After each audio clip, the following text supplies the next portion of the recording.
De allí entramos entonces ahora en los pasos para crear un acta de constitución de proyecto.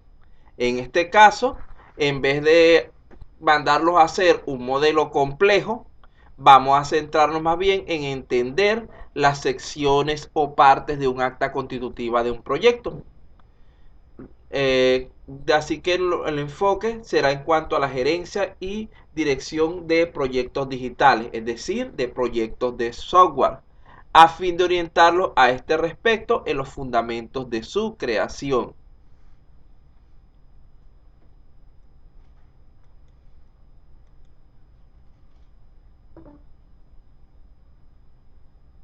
Sí, Project Charter es lo mismo para inglés.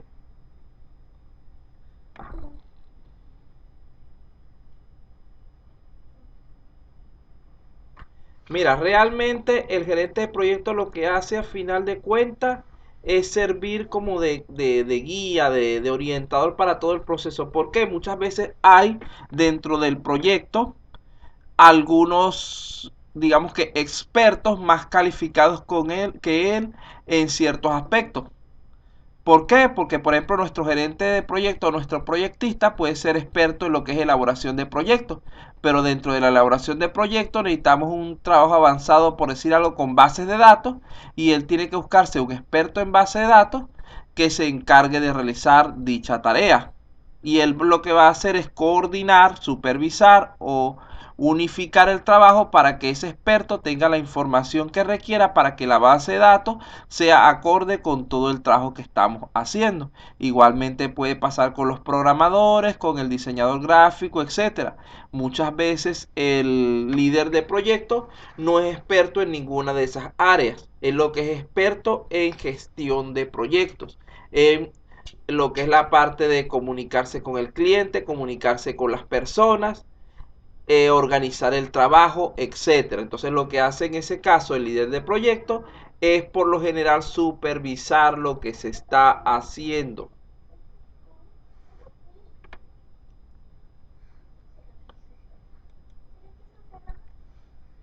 Entonces continuamos por aquí. Vamos a ver algunos de los aspectos básicos de la gestión de un acta de constitución de proyecto. Allí tenemos una lista de estos elementos. En primer lugar está definir el contexto, luego los parámetros del proyecto, después las características del proyecto.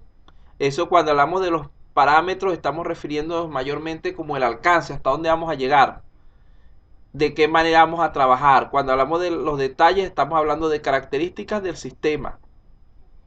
Definir lo que es la EDT, el estudio de desglose del trabajo, y la planificación de los recursos, asignar responsabilidades o lo que podríamos llamar cuadro de mando, identificar riesgos y restricciones, y finalmente compartir el acta de constitución del proyecto. Vamos a explicar un poco cada uno de estos elementos. Sí, también. Eso entra entre el montón de documentos que se pueden hacer, pero eso generalmente lo hace nada más cuando es una tesis. Eso para proyectos de tipo comercial, de tipo de la vida real, generalmente no se le incluye. Porque eso lo que ve es la consistencia mayormente de la teoría que usted está colocando. Y ahí no se mete teoría en ese tipo de proyectos del mundo real. Porque en la práctica eso es lo que es abultar más el trabajo con algo que al cliente no le va a servir. Y entonces nosotros simplemente debemos limitarnos con aquello que el cliente va a necesitar. Eso es en el caso de ustedes cuando hacen la tesis o hacen trabajo en la universidad, que sí les piden la matriz de consistencia como obligatoria. O a menos de que vayan a hacer lo que son investigaciones científicas. Ahí también les piden porque es una manera de validar la teoría que ustedes están aplicando. Pero en situaciones de la vida real, el cliente va a decir, mire, la matriz de consistencia no, él ni siquiera le va a hacer caso a eso. A lo mejor ni siquiera sabe que existe. Él lo que quiere es algo funcional. Y recuerden que su evaluación es de caja negra, etcétera. Él no va a revisar detalles internos. Continuamos entonces. Cuando hablamos de definir el contexto, estamos hablando de que es imposible generar un buen proyecto si no conocemos adecuadamente el dominio del negocio. Para ello es necesario trabajar en conjunto con el cliente. Es decir, tener una buena comunicación con el cliente, con el usuario. Recordando que ya anteriormente habíamos dicho que no necesariamente cliente y usuario es lo mismo. El cliente es la persona que nos contrata para hacer el proyecto, para desarrollar el sistema. El usuario es la persona que va a operar ese sistema de manera continua. El cliente puede ser el dueño de la empresa y el operador pueden ser el conjunto de secretarias, vendedores, etc. Bueno, conocer en detalle el negocio va a permitirnos ampliar nuestra visión y nuestro entendimiento del contexto del proyecto. Es probable que nos interese además acceder a proyectos anteriores, es decir, buscar antecedentes que nos sirvan como referencia. Esto nuevamente no lo reflejamos en nuestro proyecto que vamos a entregar. Eso generalmente se refleja cuando se está haciendo una tesis. Repito, recuerden que una tesis es algo académico y cuando es académico hay que cumplir con ciertos elementos más formales que no son solicitados en el trabajo diario. Esta etapa de definir el contexto debe llevar a responder ciertas preguntas, ya que aquí tenemos algunas de esas preguntas. ¿Por qué el cliente está enfocado en ese proyecto? O sea, ¿por qué el cliente planteó que él necesitaba hacer lo que nos está pidiendo? ¿Qué problema es el que se busca resolver?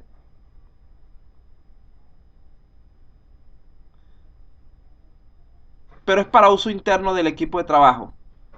Generalmente lo que se hace es que en el mismo manual del proyecto se le dan ciertas informaciones, ciertas características, pero el cliente no va a entrar a ver específicamente datos de ese manual de datos, diccionario de datos. Generalmente él se va a tener a lo que él necesita manipular simplemente.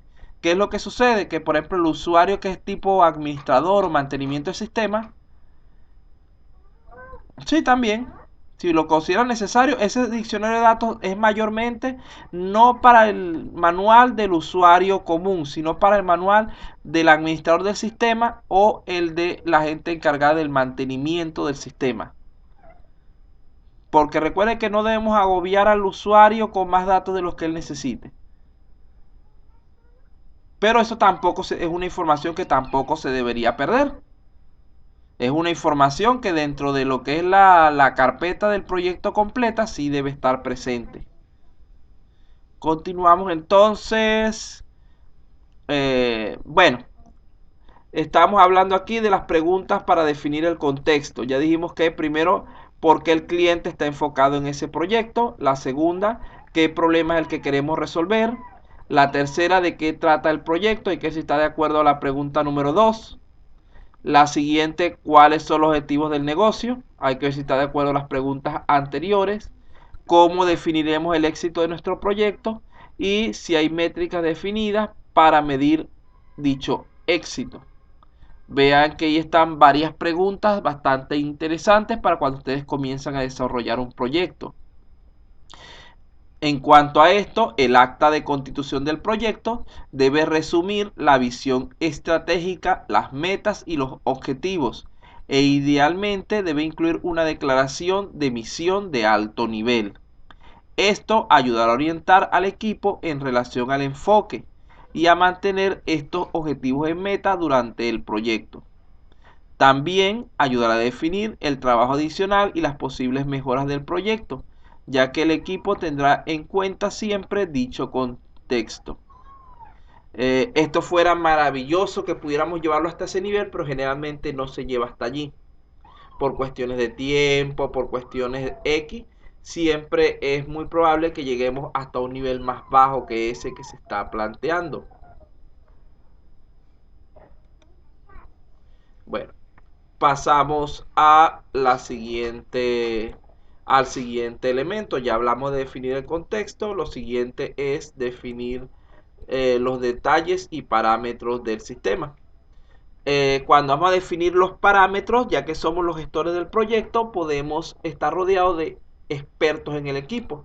Allí lo difícil es organizar a estas personas para que trabajen en conjunto en pro de cumplir el proyecto planteado. por lo que mostrarles el plan del acta de constitución del proyecto al equipo es tan importante como definir su alcance.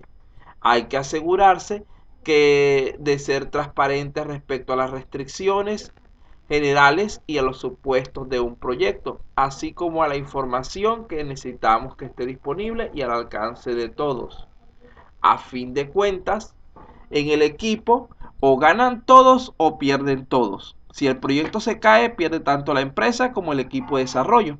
El equipo de desarrollo porque no va a poder cobrar lo que está trabajando. Y la empresa porque no va a poder recibir los beneficios del proyecto que se les había planteado. Es muy poco probable que el proyecto sea exitoso si cada miembro del equipo hace las cosas por su lado.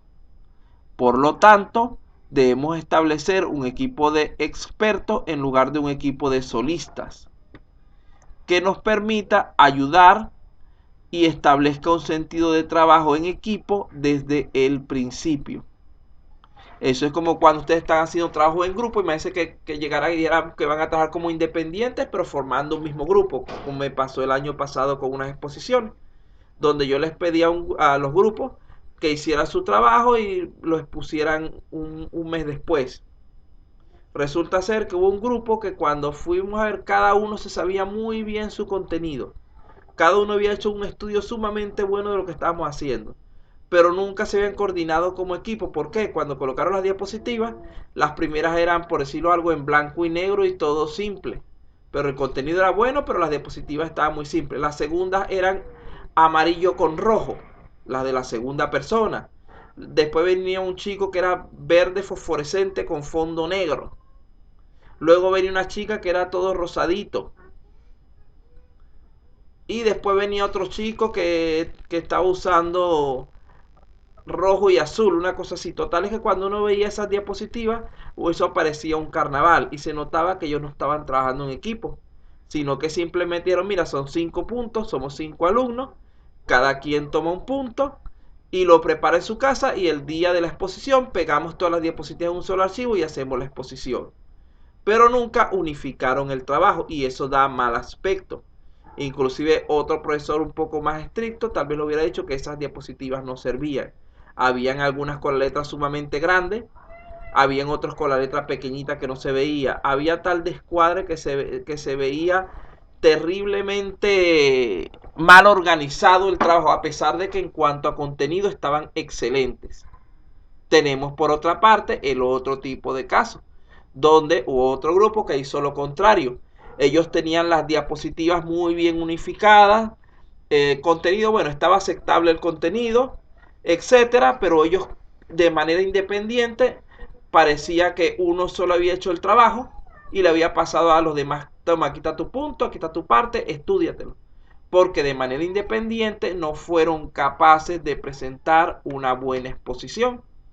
Es decir, no se sabían bien el contenido, no dominaban bien el contenido. A pesar de que si uno hubiera visto solamente el trabajo impreso, hubieran dicho que esos muchachos tenían un dominio enorme de lo que estaban planteando. Lo que pasa es que había una persona que probablemente el que organizó el equipo, que tenía buen dominio del contenido. Y él como que lo que hizo fue meter los demás solamente para que pagara las impresiones, etcétera.